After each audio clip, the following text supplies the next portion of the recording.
아무도 우리 주님께서 다시 부활할 줄을 몰랐습니다. 죽음으로 모든 것이 끝날 줄 알았습니다. 그러나 주님은 장사되신 바 되었다가 3일 만에 다시 살아나셨습니다. 우리 죽음의 십자가는, 우리 주님의 십자가는 마지막이 아니라 새로운 시작이요, 또 우리에게 구원의 새로운 출발이었습니다.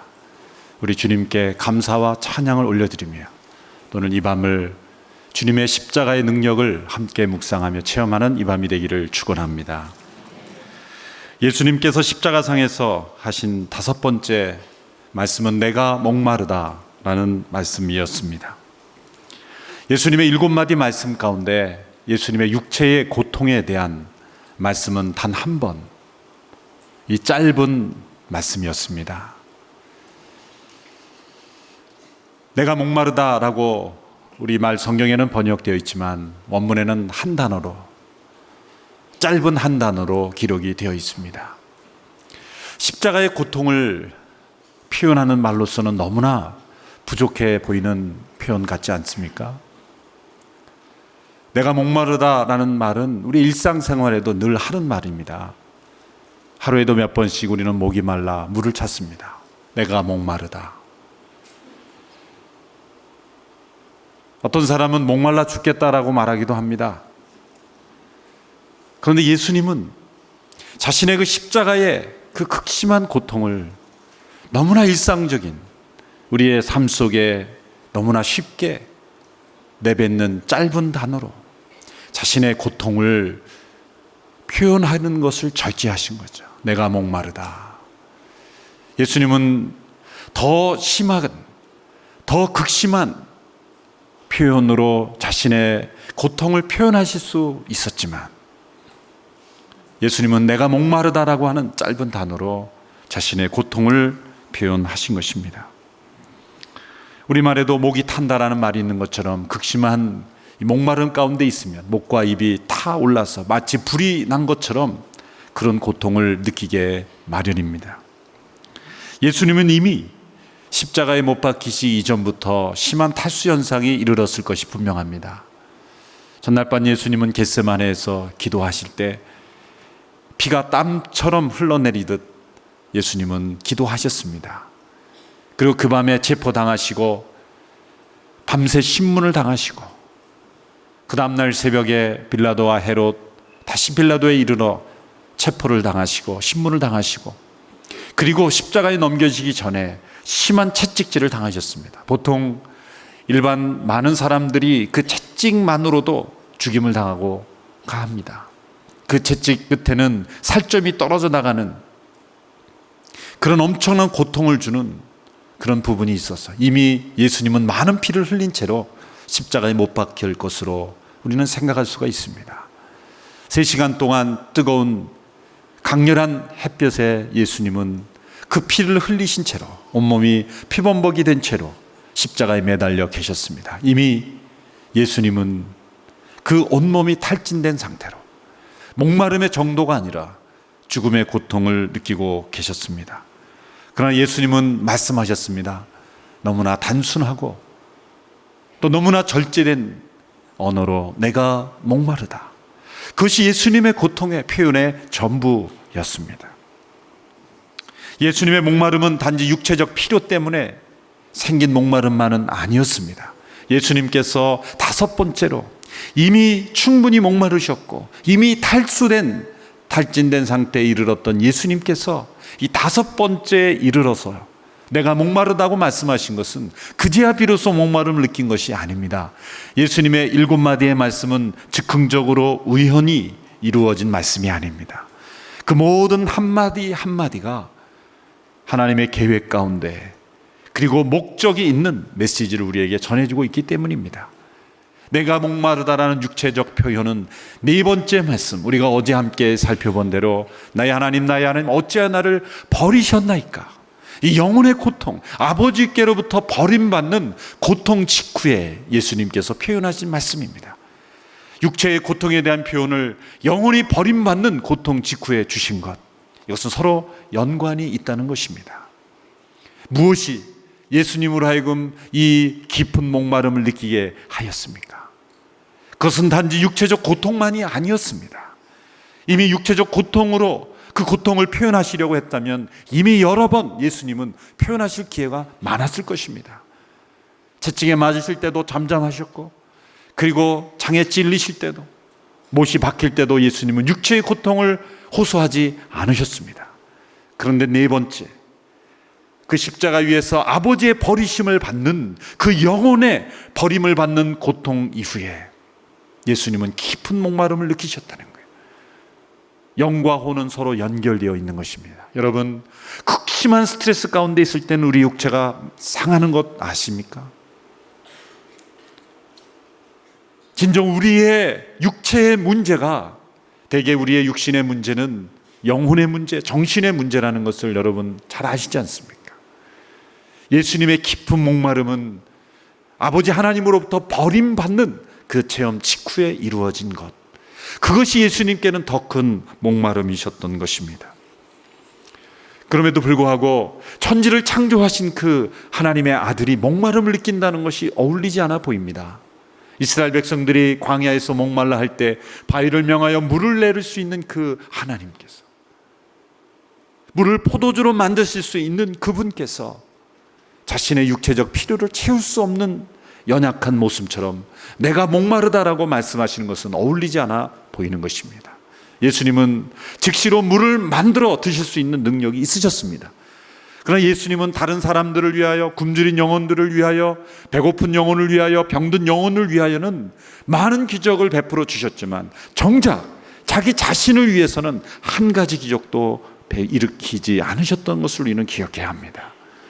광야에서 굶주릴 때도 사단이 유혹했습니다. 이 돌을 떡으로 만들어라. 그러나 주님은 거절하셨습니다.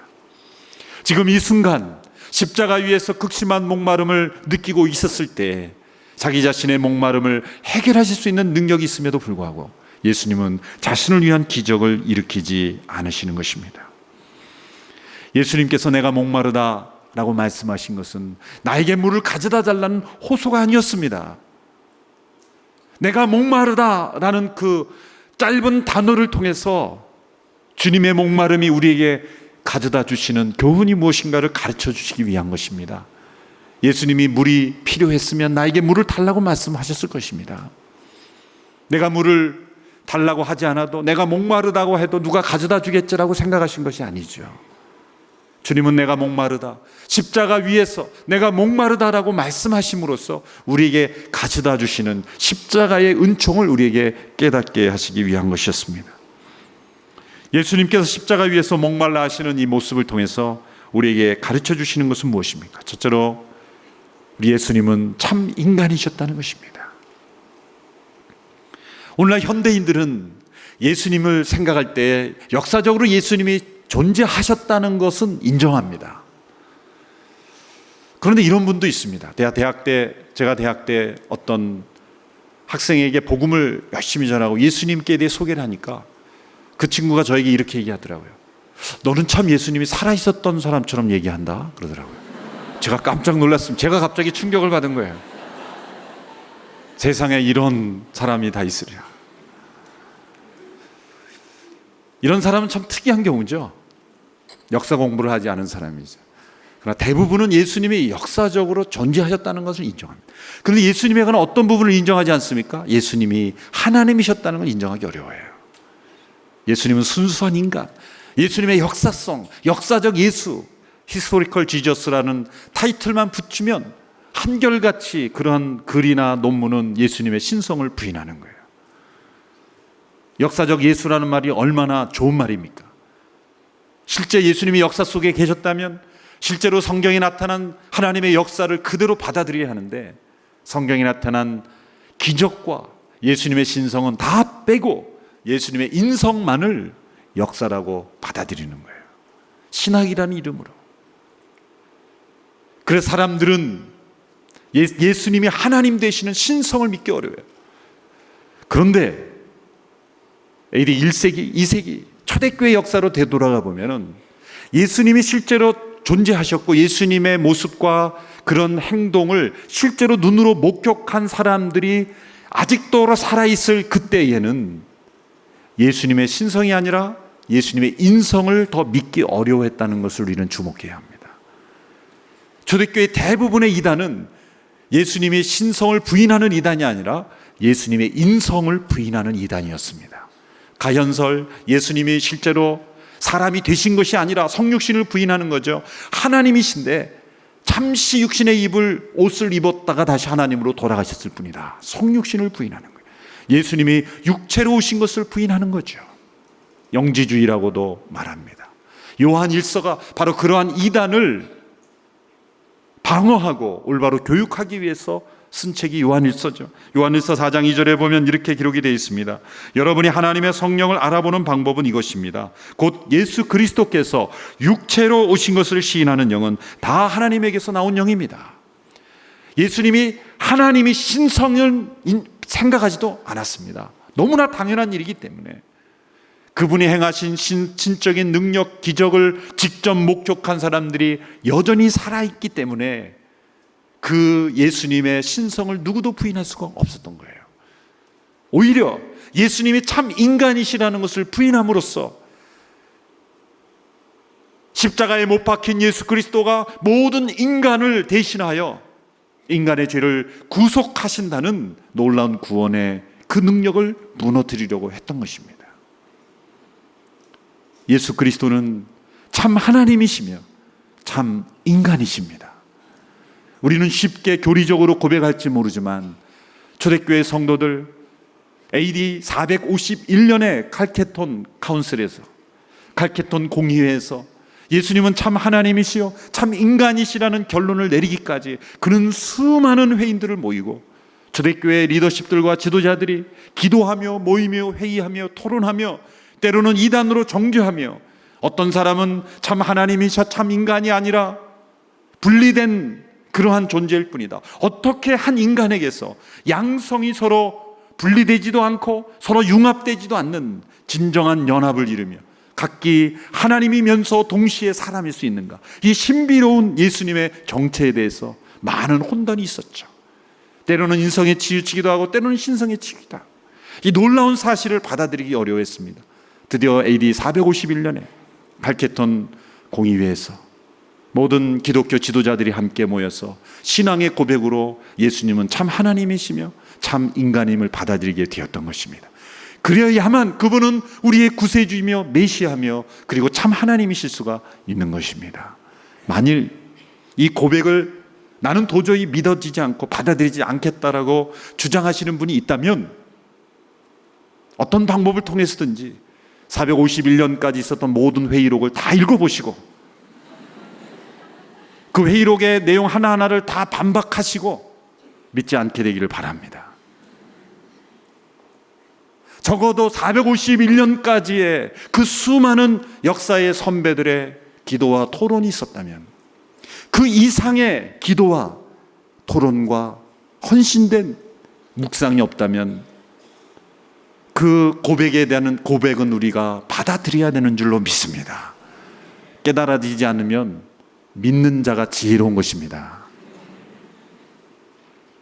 깨달아지지 않으면 믿는 자가 깨달은 것보다 더 놀라운 효과가 있는 줄로 믿습니다. 내가 목마르다라는 이 한 말씀으로 앞으로 오고 올 수 있는 교회 역사의 모든 잘못된 생각들을 예수님은 한마디로 제거하신 거예요. 그분은 우리와 같이 예수님의 그 몸은 그저 신화에 나타난 것처럼 갑자기 하늘에서 떨어진 몸이 아니라 마리아의 몸에 잉태되었고 기적을 통해서 잉태되었지만 그 기적의 잉태는 기적으로 탄생한 것이 아니라 자연의 몸을 통해서 한 생명이 엄마의 자궁 속에서 잉태되어 자라나듯이 예수님도 동일한 자라남을 통해서 동일한 기간을 모태 속에 있다가 태어나신 것입니다. 어린 시절이 있었고 청소년 시절이 있었고 예수님은 거니실 때 다리가 아프셨고 예수님은 목마르셨고 배고프셨고 잠을 주무셔야 했고 예수님은 잠도 잘 주무셨어요. 풍랑이는 뱃속에서도 깊이 잠이 들 정도로 하나님이 사랑하신 자에겐 잠을 주신다 그랬죠. 예수님은 완전한 인간이셨습니다. 십자가에서 목말라 하셨던 그 예수님은 우리를 대표하실 수 있는 인간이셨습니다. 우리의 성정을 가지셨기에 우리의 필요를 아시고 문제를 아시고 우리의 유혹을 아시고 우리가 당하는 시험을 아셨던 것입니다. 예수님이 십자가에 못 박힐 때 다른 죄수와 마찬가지로 모든 십자가형을 당하는 죄수들에게는 마취제를 줍니다. 그 십자가의 고통이 너무나 고통스럽기 때문에 죽어가는 죄수에 대한 마지막 예의를 갖추기 위해서 쓸개를 탄 포도주를 마시게 합니다. 다른 2명의 죄수는 마셨습니다. 그러나 예수님은 거절하셨습니다. 왜 그랬을까요?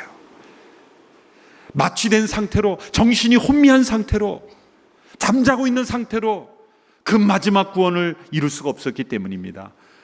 레위율법에 보면 대제사장은 지성소에 들어갈 때 독주나 포도주를 마셔서는 안 된다라는 말씀이 있습니다. 예수님은 그 말씀을 이루신 것입니다.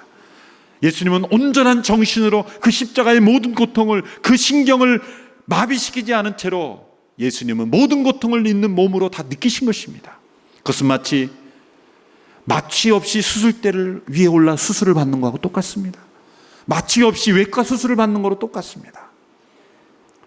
설교 후에 우리 스티븐 인턴 박사님이 북한에 대해서 간증해 주시겠지만 저도 단 한 번 평양에 가본 적이 있습니다만 치과에 가도 마취제가 없고 병원에 마취제가 없더라고요. 그냥 수술하는 사람들이 그렇게 많아요. 그 고통을 주님은 아십니다. 예수님은 이 세상에서 가장 열악한 환경에서 육신의 고통을 지고 살아가는 그 인생을 주님은 이해하시는 것입니다. 그것이 내가 목마르다라는 주님의 말씀인 것입니다. 육신의 극심한 고통 가운데 있는 분들이 계십니까? 주님이 우리와 같은 인간의 몸으로 그 고통을 당하셨기에 주님은 여러분의 마음을 이해하시고 여러분의 음성을 들으시고 여러분의 신음소리에 귀를 기울이시는 주님인 것을 믿습니다. 두 번째로 예수님은 내가 목마르다라는 이 말씀을 통해서 하나님의 말씀에 순종하는 분인 것을 보여주고 있습니다. 요한복음 19장 28절, 다섯 번째 말씀을 기록하고 있는 19장 28절의 말씀 우리 같이 한번 읽겠습니다. 시작. 이후에 예수께서 모든 것이 이루어진 것을 아시고 성경을 이루려고 말씀하셨습니다. 내가 목마르다. 내가 목마르다라는 이 말씀을 하신 이유를 이 구절에서는 이렇게 설명하고 있습니다. 성경을 이루려고. 요한복음 곳곳에 예수님의 고난과 예수님의 십자가상의 말씀을, 그리고 군병들이 그 옷을 나눠 가지는 그 하나까지도 이는 성경의 말씀을 이루려 함이니라. 예수님의 모든 고난은 시편과 이사야 곳곳에 구체적으로 그 행동 하나까지도 예언되어 있었습니다. 예수님의 모든 십자가의 고난은 하나님의 말씀이 그대로 이루어지는 사건이었던 것입니다. 어떻게 이것을 영화를 찍듯이 연극을 하듯이 예수님이 그 모든 것을 연출해서 이룰 수가 있겠습니까? 어떤 자유주의 신학자는 12살 때 예루살렘의 성전에 가서 보니 수많은 양들이 도살당하는 걸 보고, 수십만 마리 양들이 도살당하는 것을 보고, 이래서는 안 되겠다, 새로운 종교를 창시해야 되겠다, 내가 메시아가 돼야 되겠다.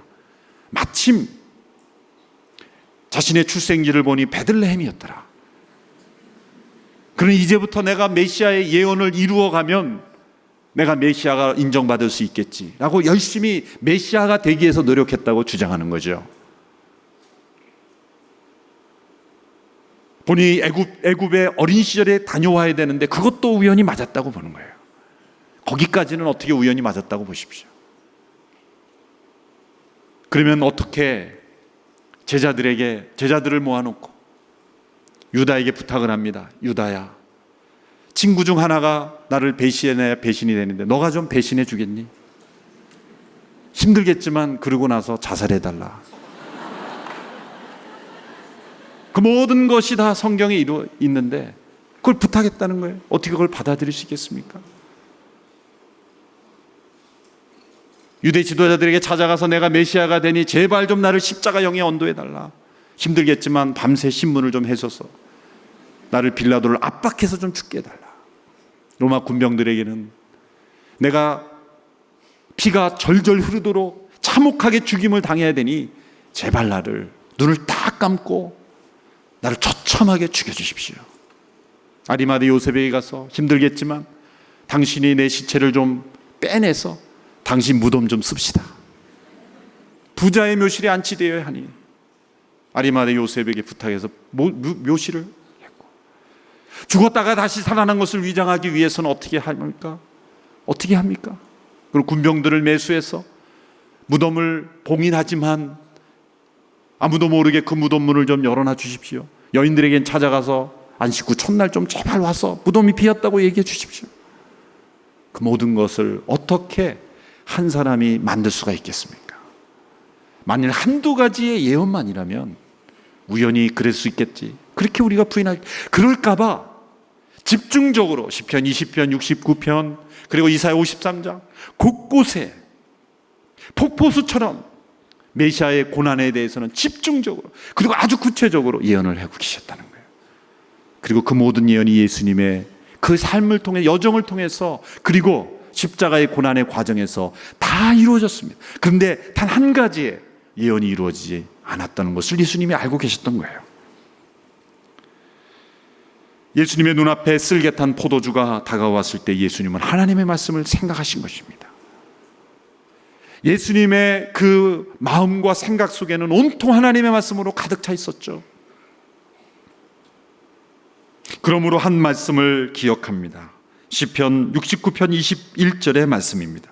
시편 69편은 이사야 53장과 함께 메시아의 고난에 대해서 아주 생생하게 예언한 메시아 시편 중에 하나입니다. 시편 69편 21절의 말씀을 같이 읽겠습니다. 시작. 그들이 나더러 먹으라고 쓸개를 주었고 내가 목마르다고 식초를 마시게 했습니다. 이 말씀 이외에 다른 모든 예언은 다 이루어진 상태입니다. 4절에 보면 이유 없이 나를 미워하는 사람들이 내 버리털보다 많습니다. 7절에 내 얼굴이 수치로 범벅이 됐습니다. 8절에 내 형제들에게 외면당하고 내 어머니 아들들에게 소외당했습니다. 이제 쓸개와 초를 마시는 것, 받는 것 외에는 남은 것이 없었습니다. 그러나 이 모든 것이 하나도 빠짐없이 이루도록 하기 위하여 내가 목마르다 라는 말씀을 남기셨던 것입니다. 예수님은 최후의 마지막 한 가지 예언까지도 주님의 그 삶을 통해서 이루어지는 일에 완벽하게 성경에 나타난 구약의 모든 메시아 예언을 이루셨습니다. 이분이 하나님이 아니시고 누가 이 모든 말씀을 이룰 수가 있겠습니까? 자의식으로, 인간의 노력으로 힘을 합쳐서 누군가 어떤 종교를 창시하기 위하여 모든 예언을 자신의 삶을 통해 이루어갈 수 있다는 것은 불가능한 일입니다. 이것은 오직 그 말씀을 이미 말씀하셨고 그 말씀을 그대로 이루실 수 있었던, 그리고 십자가를 통해서 온 인류를 구원하실 계획을 가지고 있었던 하나님이 아니고서야 이 모든 말씀은 이루어질 수가 없는 것입니다. 메시아에 대한 예수님에 관한 모든 예언이 이루어졌다면, 그분이 다시 살아나신 것도 예언되었다면, 그분이 다시 오실 것도 사실일 것을 믿어야 하는 것입니다. 아직 예수님께 대하여 이루어지지 않은 단 한 가지, 그것은 다시 오시리라는 약속입니다. 그 약속을 믿지 않으려면 성경의 모든 예언이 이루어지지 않았다고 부인할 수밖에 없는 거예요. 이 모든 예언이 이루어졌기에 주님은 다시 오실 것입니다. 세 번째로, 예수님께서 내가 목마르다라고 말씀하시므로 예수님은 우리의 목마름을 씻어 주신다는 것입니다. 우리의 목마름을 씻어주시기 위해서 십자가 위에서 목말라 하셨다는 것입니다. 전 세계 모든 사람들의 문제는 무엇입니까? 목마름입니다. 어떤 사람도 목마름이 없는 사람은 없습니다. 왜 돈을 많이 벌려고 합니까? 목마름 때문입니다. 왜 정치 지도자가 되려고 합니까? 목마름 때문입니다. 왜 사람들이 끊임없이 재미를 찾아, 쾌락을 찾아, 때로는 학문적인 연구까지도 무엇을 위하여 그렇게 열심히 탐구합니까? 사람들의 마음속에 이 목마름이 있기 때문입니다. 그 무엇으로도 채울 수 없는 목마름, 인간은 하나님으로만 채울 수 있는 이 목마름을 다른 것으로 채우려고 했던 거죠. 하나님께서 이스라엘 민족을 심판하시는 이유를 설명하면서 예레미야 2장 13절에서 그 죄악을 두 가지로 이렇게 지적하고 있습니다. 같이 한번 2장 13절의 말씀을 읽어보겠습니다. 시작. 내 백성이 두 가지 악을 저질렀다. 생명수의 원천인 나를 버리고 스스로 물 저장소를 파서 만들었다. 그러나 그것은 물을 담지 못하는 깨진 물 저장소였다. 두 가지 악을 행하였다고 말합니다. 첫 번째는 생수의 근원 되신 하나님을 버린 것입니다. 하나님은 놀랍게도 겸손하게도 당신을 물로 표현하기를 주저하지 않으셨어요. 내가 생명수다, 나를 마시라. 그러나 인간은 생명수가 되신 하나님을 마시지 않고 스스로 웅덩이를 받는데, 그것은 물을 저장하지 못할 터진 저장소라는 거예요. 이 두 가지는 연결되어 있는 것입니다. 생수의 근원을 버리면 반드시 스스로 물 웅덩이를 판다는 거예요. 우리가 하나님을 예배하지 않고 하나님을 갈급해하지 않으면 반드시 우리는 다른 어떤 것을 예배하게 되어 있는 것입니다. 다른 어떤 것을 추구하게 되고 목말라하게 되어 있는 것입니다. 이 두 가지는 반드시 연결되어 있는 것입니다. 함께 따라해 보십시오. 하나님을 예배하고 있지 않으면 다른 어떤 것을 예배하고 있는 것이다. 중립 상태는 없는 것입니다. 하나님으로 갈급해하고 하나님을 목말라 하지 않으면 우리는 다른 어떤 것을 목말라 찾고 있다는 것입니다. 여기에 솟아나는 생물과 터진 웅덩이를 비교하고 있는 거예요. 웅덩이는 흙으로 덮어버리면 끝납니다. 그러나 샘물은 흙을 갖다 부어도 그 안에서 계속 샘솟아오는 흘름 때문에 더러운 물이 씻어져 내려가는 것입니다. 여러분, 성령이 우리 가운데 임하심으로 우리의 마음이 솟아나는 샘물이 되기를 축원합니다. 터진 웅덩이와 같이 끊임없이 채워놓지만 저장하지 못하는 공허한 인생, 목마른 인생, 배고픈 인생, 갈급한 인생이 아니라 우리 안에 있는 이 생명의 원천 되신 하나님 안에서 우리 안에서 밖으로 생명수의 강이 흘러넘치게 될 줄로 믿습니다. 우리 주님이 목마르심으로 인해서 우리가 바로 생명수의 원천이 되신 하나님의 백성으로 성령의 전이 되었음을 주님은 말씀하고 있는 것입니다. 만일 우리가 결코 목마름을 해결할 수 없는 터진 웅덩이를 계속 만든다면 그 끝은 무엇입니까? 그렇게 살다 보면 그 끝은 지옥인 것입니다. 지옥은 목마름의 장소입니다. 누가복음 15장에 보면 그 하나님의 심판의 자리에서 목말라 하는 사람이 나옵니다. 아브라함을 향하여 간청합니다. 나사로를 좀 보내서 내 혀에, 손가락 끝에 한 방울의 물이라도 제발 내 혀에 담게 해 주십시오. 그러나 주님은 거절하십니다. 지옥과 천국은 도저히 건널 수 없는, 도저히 왕래할 수 없는 분리된 곳이기 때문에 그것은 불가능하다. 지옥은 목마름의 장소입니다. 영원한 목마름의 장소입니다. 단 한 모금의 물도, 단 한 방울의 손가락 끝에 묻히는 물방울 하나도 얻을 수 없는 영원한 목마름의 장소. 예수님이 내가 목마르다고 말씀하실 때 주님은 그 지옥의 목마름을 체험하고 계신 것입니다. 우리가 목말라 해야 될 그 목마름을 우리 주님이 십자가 위에서 체험하셨기에 우리는 지옥에 가지 않고 그 목마름이 없는 천국에서 우리는 거하게 될 줄로 믿습니다. 천국은 어떤 곳입니까? 목마름이 없는 곳입니다. 목마른 인생을 살아가던 한 여인에게 예수님이 말씀하셨습니다. 이 물을 마시는 사람마다 다시 목마를 것이다. 그러나 내가 주는 물을 마시는 사람은 영원히 목마르지 않을 것이다. 내가 주는 물은 그 사람 안에서 계속 솟아나 올라 영생에 이르게 하는 샘물이 될 것이다. 세상이 주는 물탱크에는 이런 마크가 붙여 있어요. 이 물을 마시면 반드시 목마릅니다. 예수님 말씀하신 거죠.